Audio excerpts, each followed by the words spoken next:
Hello, everyone, and welcome to today's ACLU Leadership Forum on the ACLU's plan to safeguard the 2024 election, which is now less than 2 weeks away, which I don't need to tell anybody.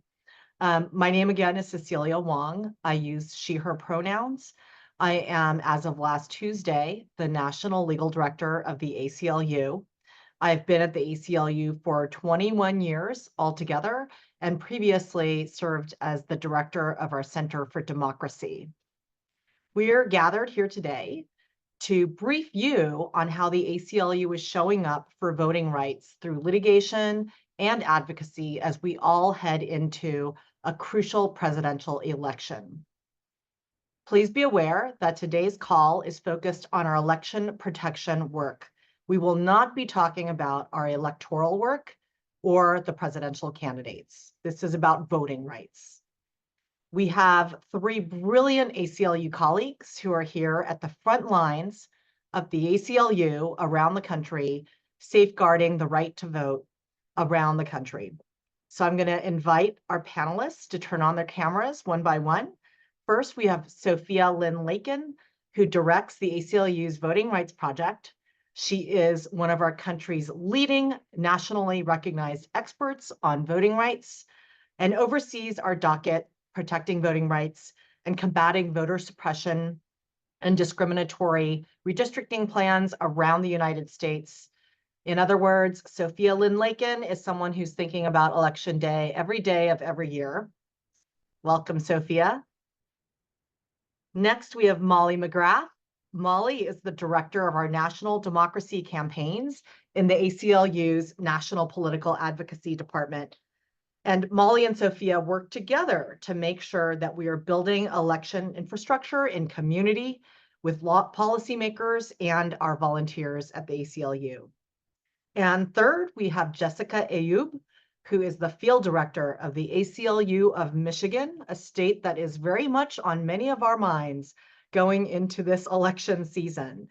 Jessica leads a team of 4 organizers, a small but mighty team, who are working on the ground for voting rights in Michigan. We are going to present to you today, and we will reserve time at the end for questions. But if questions come up for you as we go along, please drop them in the Q&A section, not the chat, the Q&A, and we will get to as many as we possibly can during the Q&A. Let me also note, and this is an important one, that this is an off-the-record conversation. So if there are any journalists among us, please be aware that nothing that is said here is for attribution or citation. It's important for us to have a space for our top supporters to feel that they can raise questions that we can answer them candidly. Feel free to get in touch with us separately if you'd like to talk on the record. And with that, let's get started. We have organized the briefing for you today on our election safeguarding work into 3 categories. First, our pre-election work to increase access to the ballot. Second, voter education outreach to get people to the polls. And third, preparing for responding to the barriers that voters encounter in casting their votes or in the counting of votes. Although we're all very focused on November 5th and the voting that is currently underway, we are fighting for voting rights year-round every year. So we'll pull the camera lens back a little bit and give you a glimpse of where this election season is fitting in to our ongoing work. So let's get started with the first discussion topic. Since the Supreme Court decided Shelby County versus Holder in 2013, many states, especially states previously subject to federal preclearance under the Voting Rights Act, have taken many actions to make it harder for Americans to vote.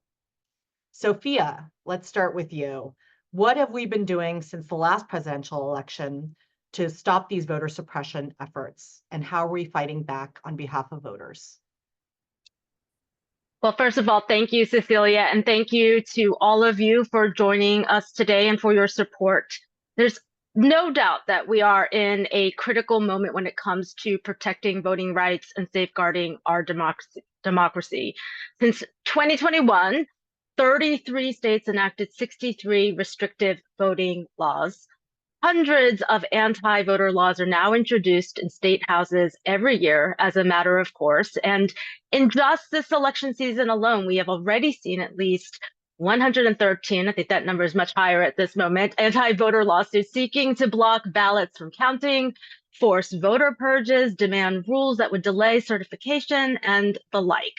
At the same time, it's no secret that the court environment that we've been facing has been a challenging one. But despite all this, we've been able to make headway for voters, notching 36 victories for voters across 16 states just these last 3 years. Just to give a few examples, in late July, we won our case striking down restrictions of an Ohio law that made it a crime for all but a handful of family members to assist voters with disabilities in casting absentee ballots. This is a big deal for many voters with disabilities who are unable to travel to polling places or otherwise access their mail ballots or drop box. In the last few weeks, a federal trial struck down 2 provisions of Texas's omnibus anti-voter law, SB1, which was passed on the heels of the big lie. One provision criminalized organizers for getting out the vote when a mailed ballot might be present, which the court struck down under the First Amendment. The other criminalized compensated mail ballot assistance to people with disabilities and limited English proficiency, which the court concluded violated a federal guarantee to these voters to vote with an assister of their choice. While all of these efforts are ongoing, with just 12 days left before the election, we're hyper-focused on rapid response work around the election itself, and this is aimed at ensuring that all eligible voters are able to cast a ballot safely and securely and have that vote counted and respected. To date, we at the Voting Rights Project alone have been leading or supporting over 70 investigations and actions, including litigation, across 22 states and Puerto Rico to safeguard the upcoming November election, with more coming in every single day. And we've been winning. I'll highlight just 2 examples here. Just this past week, we won a huge victory in our case challenging an 11th hour rule issued by the Georgia State Election Board requiring the hand counting of ballots, a rule nakedly designed to cause delay, making it much harder for the state to meet the certification deadline and jeopardizing the right to vote. A trial court in the state permanently blocked this rule and several other disruptive rules issued by the state election board. And on Tuesday, the Georgia Supreme Court denied an effort to put the rule back in place before Election Day. In another example, in Nevada, we successfully pushed back against attempts by the right-wing Pigpen group to force the purge of more than 30,000 voters in Washoe County and Clark County, where Reno and Las Vegas are located. So I know there's a lot of understandable anxiety around this election, but we are working day and night to do everything we can to protect voters and our election process.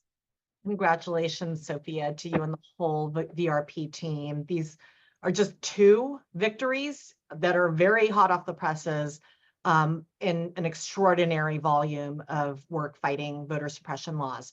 But people need to know also that this is not all that our voting rights litigators have been doing at the ACLU.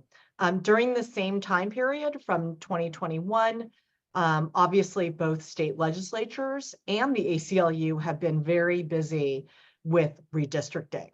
Can you tell us about some of our redistricting cases since the 2020 census? Absolutely.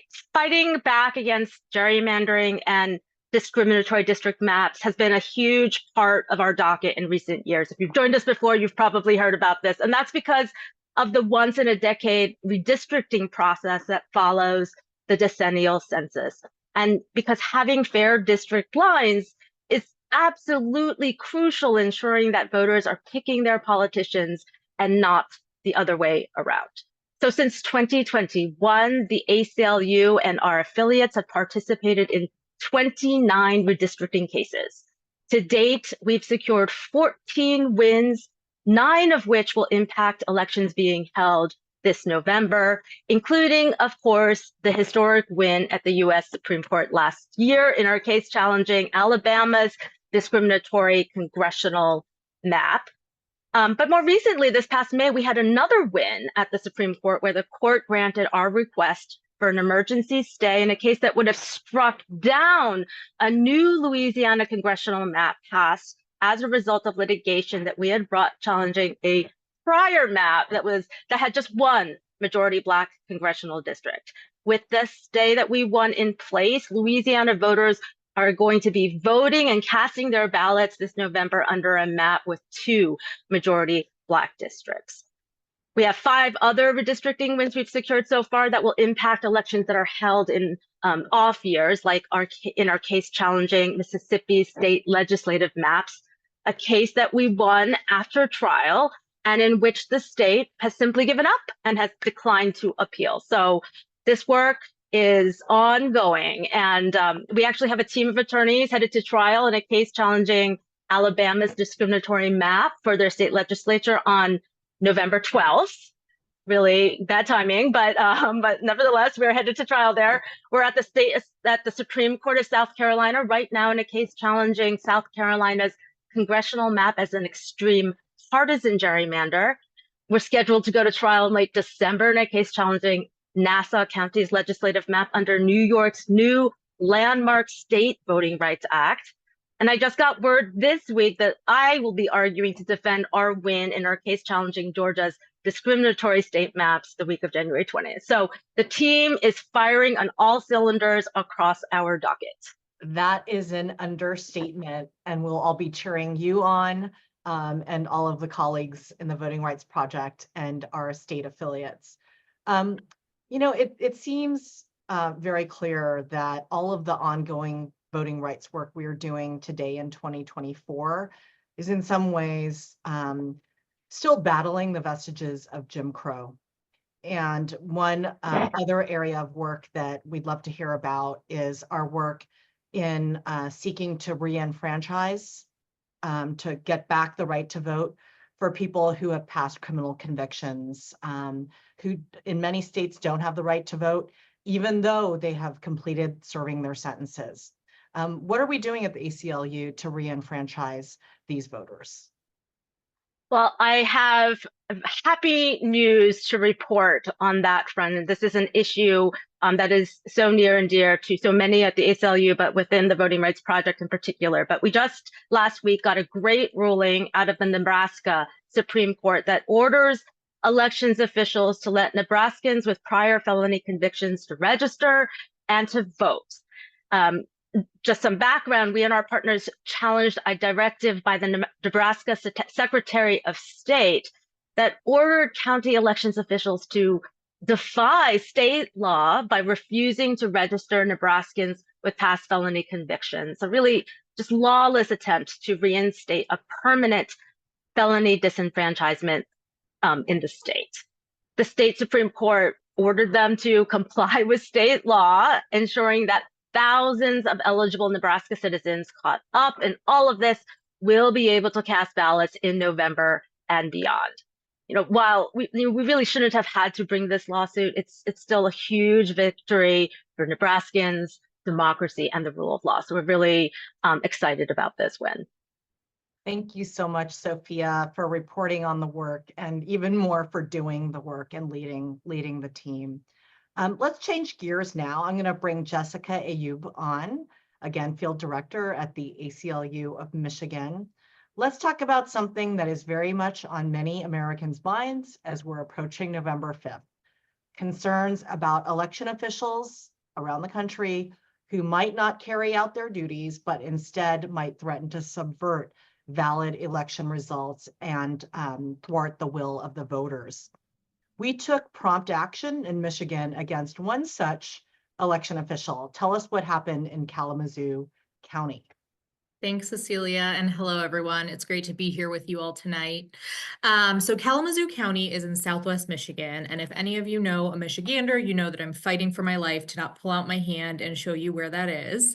But in Kalamazoo County, just last month, a major Michigan newspaper published an article quoting Robert Froman, a member of the Kalamazoo County Board of Canvassers, which is the body tasked with certifying our elections, as saying that he would not plan to certify the 2024 election results should the election unfold similarly to 2020.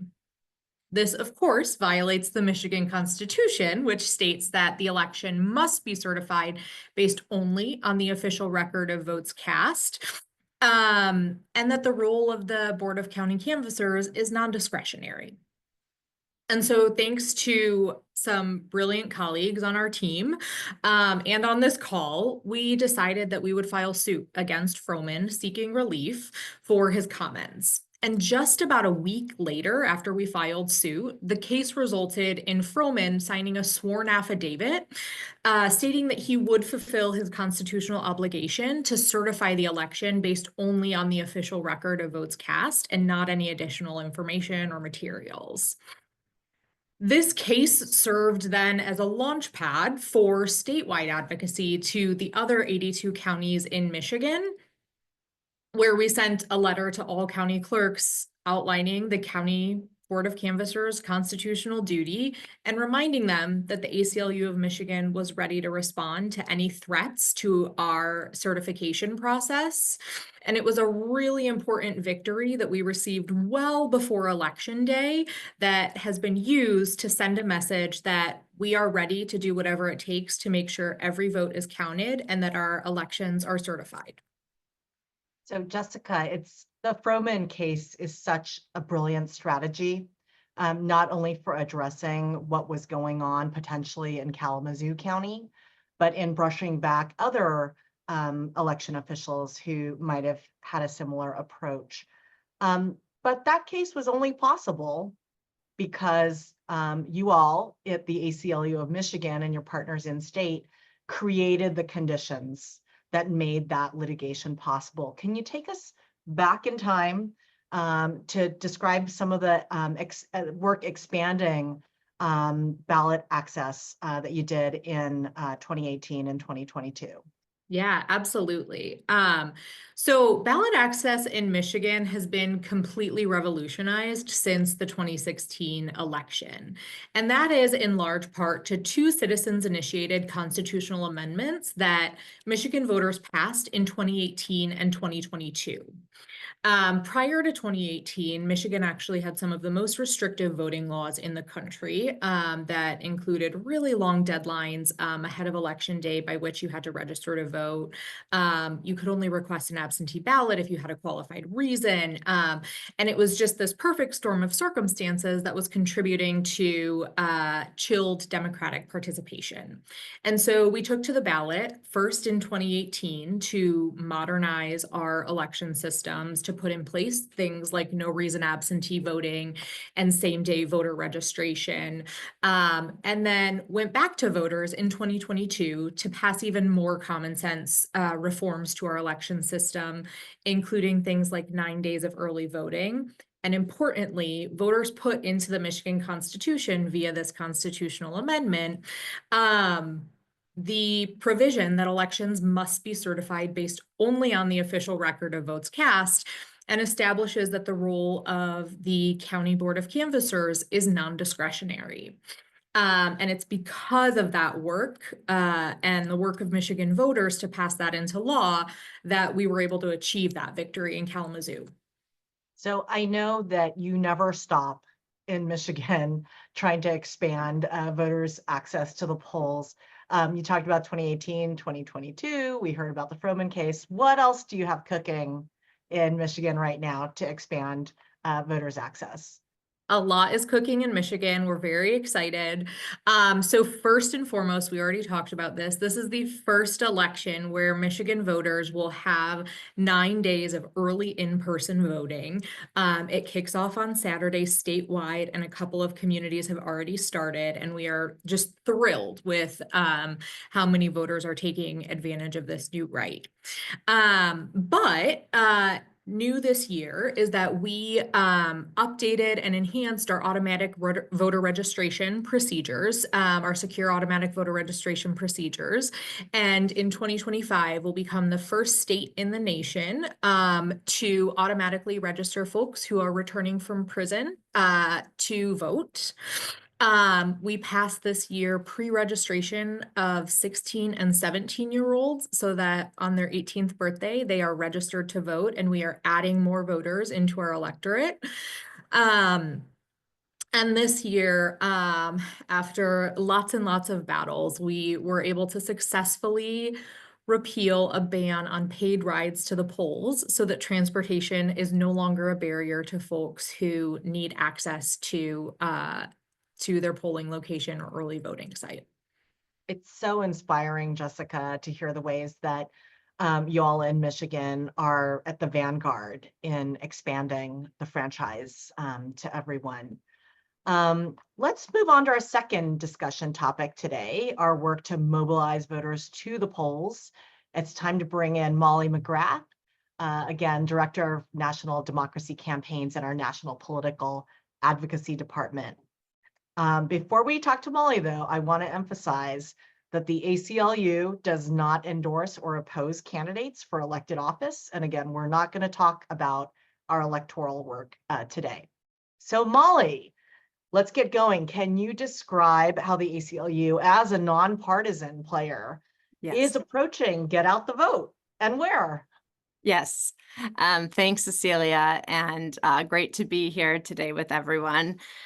We are in the midst of a huge GOTV, a huge Get Out the Vote program. And like you said, this is 100% nonpartisan. This is 501c3, not endorsing a candidate, in any way, shape, or form. And what we called it this year is what I'm really excited about, We the Voters. It's our We the Voters campaign. And really, this is national in scope. We are working, on a 50-state strategy in many ways to ensure that we are getting out voters, that voters know their rights, and that voters cast a ballot that counts. But this year we have specific focus and resources on a few states, and those are Nevada, North Carolina, Pennsylvania, Michigan, and Ohio.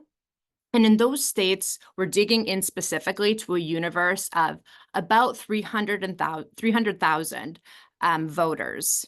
And who we're targeting are voters who are traditionally disenfranchised. So, we heard from Sophia, as we know, and, as they prove in court, voter suppression, unfortunately, is alive and well. And so we are using this GOTV program to ensure that traditionally disenfranchised voters know their rights and they are ready to vote and that they can cast a ballot that counts at a time that is convenient for them. And we are going to ensure that that ballot counts. So we're really digging in and focusing our targeting on Black voters and on young voters of color. So those traditionally disenfranchised communities. And how we do this is really through a full kind of suite of data-backed approaches in what we're seeing and what, many studies and the aggregate of all the research that we've looked at, what works to get people to the polls and to get people to vote. And so that messaging is really about power, about the power of the individual vote. It provides agency, it provides inspiration, that voting is joyful, both for the volunteers doing this and getting out the vote, but also for the voters themselves, and that this is really the tool to positive impact on their community. And, with this agency is also, making sure that people know when to vote. And like how Jessica said, right? Like we have 9 new days of early vote. Like we want to make sure that folks in Michigan, one of our key states, know that this is new, that this is something that they can take advantage of, and that we're providing more access to folks. So what does this kind of look like? It's kind of this full suite of tactics. We know that a layered approach works, multiple communications work, and the data-backed approaches that we're using specifically here are peer-to-peer texting. So not just a robo, but a person texting these specific targeted, historically disenfranchised voters. It looks like volunteer letter writing, calls, paid calls, digital ads. And then we're also doing this is all running out of national, and then with additional funding to folks like Jessica and other folks in key states to make sure that we're also ensuring their program is as robust as possible. There's one thing, Cecilia, that I'm excited about. Well, there's obviously a lot of things I'm excited about here. But one thing that's really demonstrating how important this is and how excited other folks are is that we have 3,000 volunteers that are activated on this program. And then in doing all of this, We also have 25,000 new people power opt-ins. So new folks who want to come to the ACLU do work like this to protect the right to vote. And I think that's just really telling for how energized people are around voting and voting rights. It's so amazing that we're building this through people-to-people connections and those real interactions and relationships, including, I think, one of the most exciting things that we've done as an organization, in my view, is building our ACLU Southern Collective, which is the work that our 12 Southern affiliates are doing together for racial justice. And voting rights has been a real priority for the ACLU Southern Collective. In fact, voting has been a major priority for the ACLU in the South since the founding of what used to be known as our Southern Regional Office in the 1960s. What's the current work in the South and that the Southern Collective is doing? I'm glad you asked about this because I think this is, internally we call it the Southern Collective, and it really is, I think, one of the favorite projects that we run out of the ACLU for a lot of folks. And it really demonstrates the value of sustained investment. So we all know the long existing history of voter suppression in the South, the existing voter suppression in the South. And we know that to root this out, that we need to do that continued year-round investment and build that infrastructure. And so in part, that's why the Southern Collective was launched in 2019 to start to address these challenges in a sustained and strategic way, and to kind of there's so much good work happening on the ground. So how can we bolster that and ensure that it continues to happen and give resources to the folks who are doing the work on the ground and who need more resources. So as the South is rooted in that history, that unique history of racial oppression and violence, it also has the equally remarkable history of civil rights victories, and we want to continue to capitalize that. So holistically, what this looks like, it looks like resources, but we also do a lot of things. We create a place for coaching, a place where Southern affiliates collectively can have this space and learn from each other.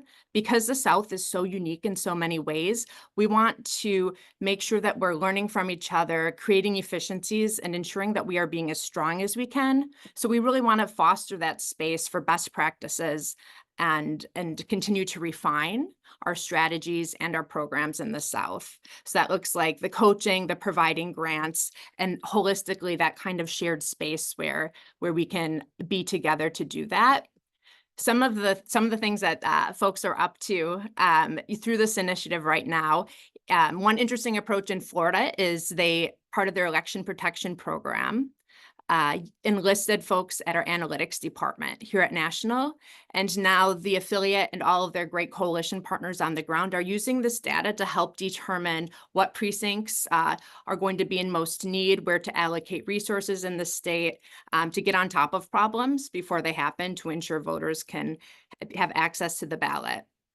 In Alabama, they're also uses to hire new election protection strategists that is helping to drive strategy for the affiliate and for all of their, really great coalition partners in Alabama as well. And then all of the affiliates are, just about all are engaged in also really robust, nonpartisan, get out the vote effort. And I think one example is, in Alabama, Sophia mentioned the ACLU litigation that yielded another Black opportunity district in Alabama. And now we are making sure that voters in that district know their rights, know how to vote and cast a ballot that counts. And I'm really proud of that example because it makes me proud to work at the ACLU to demonstrate how we're really using every single tool from litigation to advocacy to our organizing on the ground and our communications that we know work. In order to protect historically disenfranchised communities and ensure that folks can vote. It's such a great example of how, because we have 54 state affiliates, we can take regional approaches where that makes sense and find common ground across geography. From the South back to the Midwest, let's go back to Jessica. Tell us about the ground game in Michigan. How are some of the things that Molly was talking about in the South playing out for you? Yeah, so as Molly mentioned, we are one of the states that is doing a ton of work to make sure that voters know about their right to vote and their new options for casting a ballot this year. But because we didn't want to just sort of like show people their rights without sort of making the case for why they should turn out and vote. Earlier this year, we did some research to try and understand what the right messages were and who the right messengers were to encourage voters to use their power and understand their rights, and to make sure that we were saturating those voters with accurate information on how to cast their ballots. As you can imagine, there's a lot of communication in a battleground state right now. And so our research really showed us that voters were motivated to turn out by learning just a couple of Michigan-specific facts. One is that our elections are close. And in 2016, the presidential election was decided by less than 11,000 votes. By showing voters how their vote impacts the issues they care about, they can start to connect the dots. And if we can show them how their vote is impactful beyond any particular election, but is like good citizenship and a way to contribute to their community, it helps make the case for voting as a good practice and behavior and a way to help affect change in their communities. And so actually in July of this year, we launched our communications to about 200,000 voters. And they're the voters that Molly talked about. It's Black and brown voters, it's young voters. And we started in July because we wanted to be able to communicate with voters about these really foundational pieces of democracy before they started getting inundated with other communications as we got closer to the election, so that we could build that affinity with the ACLU of Michigan as that trusted source of information. And so, of course, we're talking to folks with digital ads, with mail pieces, but we're also talking to voters. I made a joke with my team earlier today that we have so many folks who are eager to help us contact Michigan voters that we are going to run out of voters to talk to. I'm just kidding. That's not true. We will talk to anyone and everyone we can before election day. But folks are so eager to help. And one of the interesting things that we are talking to voters about right now is fixing issues with their absentee ballots. There are voters whose absentee ballots are rejected for silly reasons, like they forgot their signature, or my personal favorite, they returned their absentee ballot envelope, but forgot to put their ballot in it. And so these are issues that are easily fixable or curable. And so we are working to call these voters and remind them to fix their issues, because they're going to get communication about it from their clerk to fix the issue. But unless someone reminds them, they might forget to do it. And so we're really excited that we're running this program, making these calls, and prioritizing it as a part of our voter outreach. And our volunteers and organizers have felt that this is a really impactful opportunity to reach voters in Michigan right now. Thank you so much, Jessica. It's so great to hear what is happening in Michigan. And you're representing people at the ACLU in all the battleground states. That same kind of work is happening. Let's move on to our third and final topic, which is our election safeguarding work. This is something that we do year round, but needless to say, it's really ramping up as people are starting to vote. So Sophia, what has the ACLU been doing to prepare for election safeguarding? And is there anything different about how we're doing it this year compared to past presidential election years? Yeah, what haven't we been doing? So, what I should say is what the organization has been doing has been years in the making. And we started this process to be ready for whatever was going to come at us this election cycle on the heels of the aftermath of the 2020 elections. We like to say here, we don't get ready, we stay ready. And that's been the motto of how we wanted to be coming into this particular election cycle. So from what we experienced in 2020, we knew that when the time came, we really had to be ready to respond quickly and effectively to a whole range of possible threats that we hadn't even really conceived of before, starting well before the first votes were cast, all the way through inauguration. So starting about a year ago, we began building out a comprehensive rapid response strategy with a working group with both national and affiliate experts. We identified 28 potential election subversion and voter suppression scenarios from registration through inauguration, and developed these cross-functional advocacy, legal, and communication strategies to address each and every one of these scenarios. So they encompass the kinds of election integrity attacks that we are already seeing and expect to see ramp up, from attempts to purge the rolls or suppress votes, to efforts to raise the specter of fraud, or other tactics to delay or block the certification of election results, and just ultimately sow chaos in the system. So for each scenario, we've charted out both proactive actions to take in advance of a particular scenario taking place to create the conditions for a successful and quick response. And of course, we also created strategies to respond if a given scenario comes true. On top of that, we created a toolkit filled with legal guidance and research, templates for legal papers that can be quickly customized, samples from similar cases and other resources, all so that we can respond quickly and effectively across the country in what has been and what will continue to be a very chaotic and fast-moving time. So, this work spans the entire country, but we're laser focused on 6 key battleground states where we expect amplified voter suppression and election subversion efforts: Arizona, Georgia, Michigan, Nevada, Pennsylvania, and Wisconsin.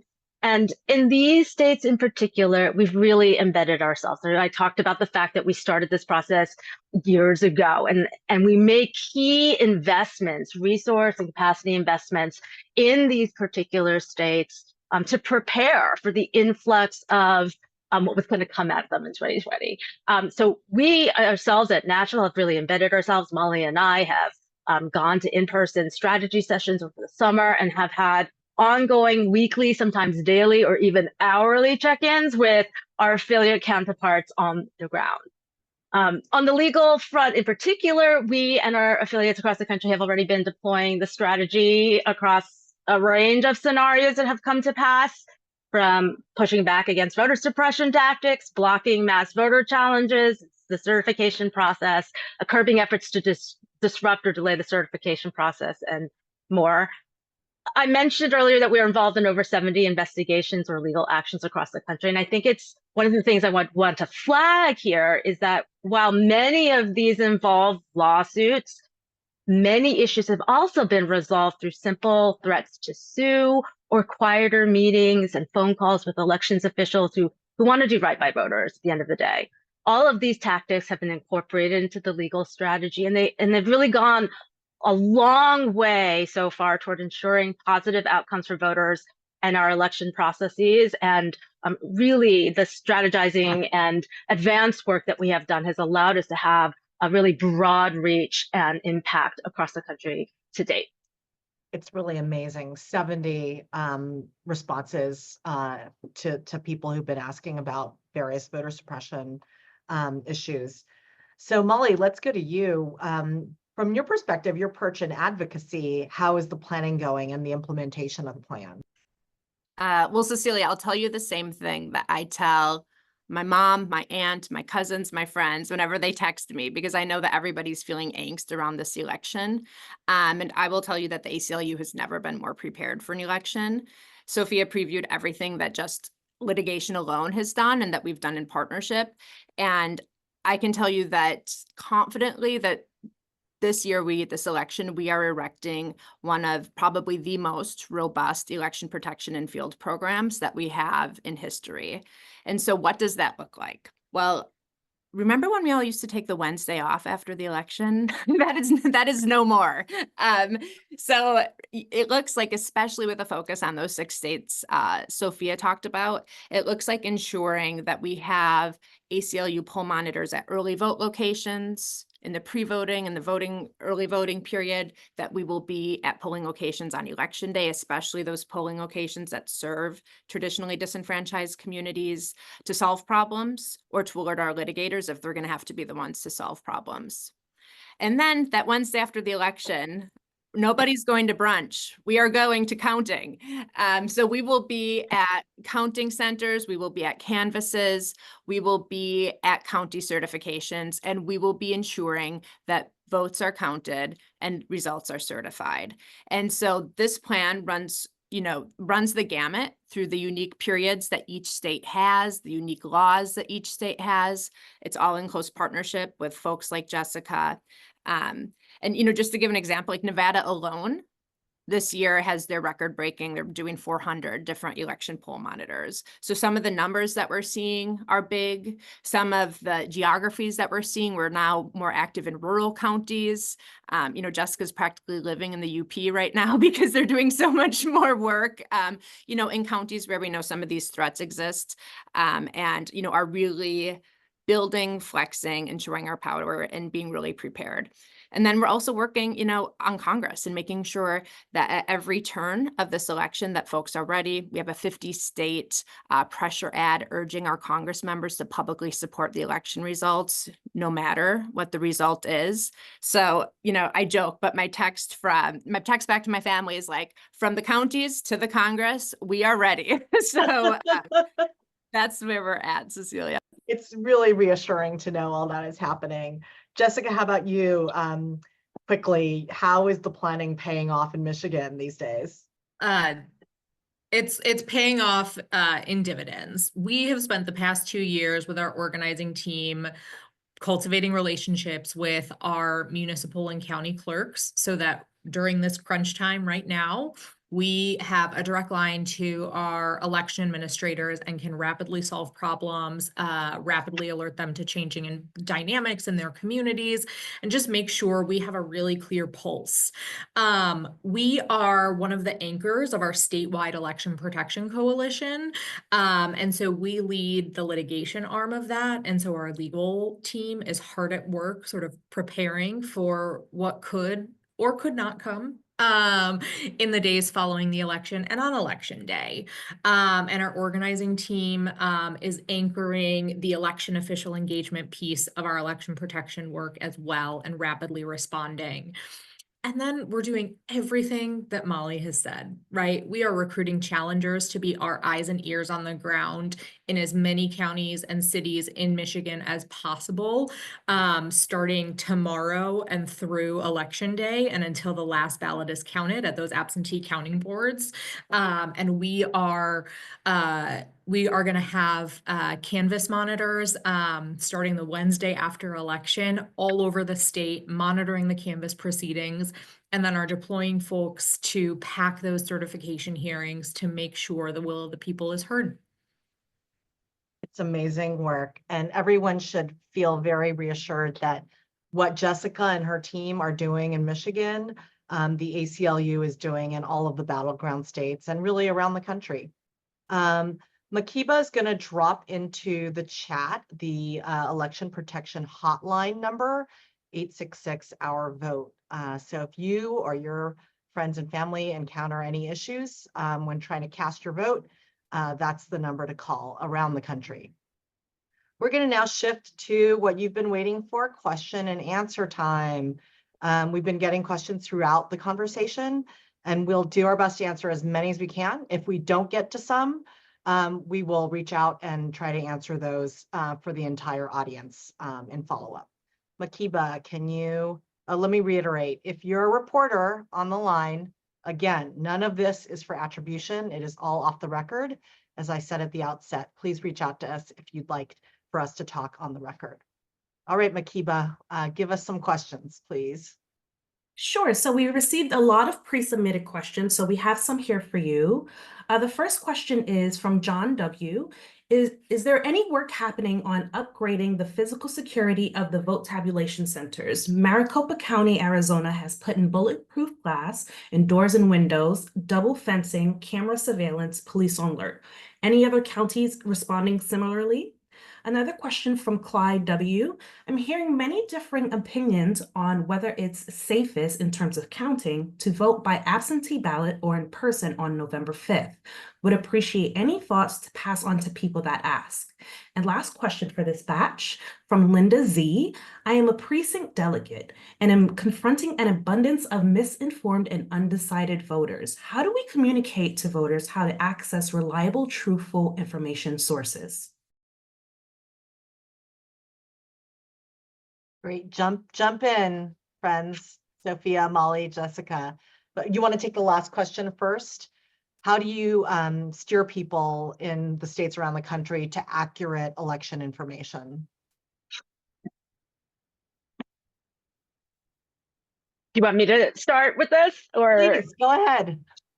Sure. I mean, I think, for example, you have to go to people that you trust to provide that information. We at the ACLU have been working, as Jessica talked a little bit about being that trusted partner. So while we ourselves maybe not accumulating or finding that answers ourselves, that we have curated places to go to find answers that you can know are trustworthy and the like. I think another place that most people will tell you to go is to hopefully your county elections office, right? These are places that are going to have an incentive to just put the correct information about the time, place, and manner of how to vote up there as well. So really, looking to who do you trust for information, and then going from there to find who their trusted partners are as well.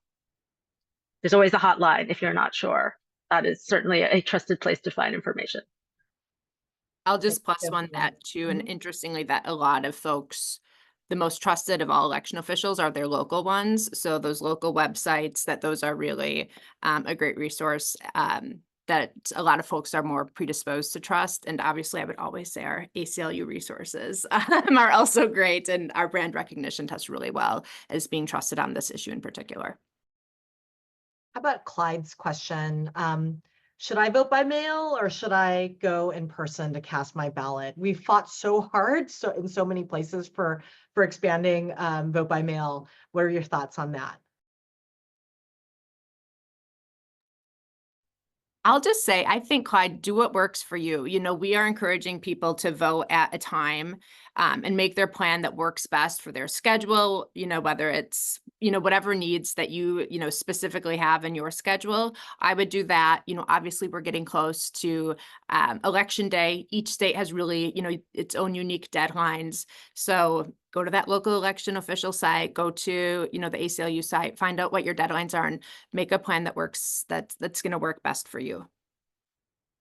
Great. And if you want to vote in person, I would say vote early, just because a lot of times you have a lot more flexibility in when you want to choose to vote. And the first question was about basically the security of the voting system, voting machines, voting election official infrastructure. Not something that we focus on too much at the ACLU, but any thoughts from our three panelists on that? One thing I would just say is that it's unfortunate that we are thinking about that kind of need for this kind of security. But I would also add it's a plug for Congress and to ensure that our local election officials and counties and our election system as a whole has the money and the funding they need to be able to do these things for themselves. And then that's been something that we at the ACLU have been pushing for quite a bit, and has unfortunately become a divided issue. But at the end of the day, these types of things cost money and require Congress to help out on that. I would just echo that, Sophia, and say that here in Michigan, we are also pushing that message hard and driving home the point that elections need to be funded as the critical infrastructure that they are. Just like we fund the roads, our elections need to be funded so that our election officials don't have to ask questions about what they can and can't afford, and that they can administer elections in the way that works best for all voters. Makiba, there was another couple or three questions, please. Yes. The first question is from Eric R. Impressive effort in selected states. How are states selected or not selected for ACLU effort? Another question from Carol A. I'm concerned about wrongful purges and people affected by weather-related incidents, such as Hurricane Helene. And third, what can we do to help? And are there places to volunteer on election day to assist with voter access? Sophia, do you want to take the one about weather-related barriers to voting and what we're doing to guard against that?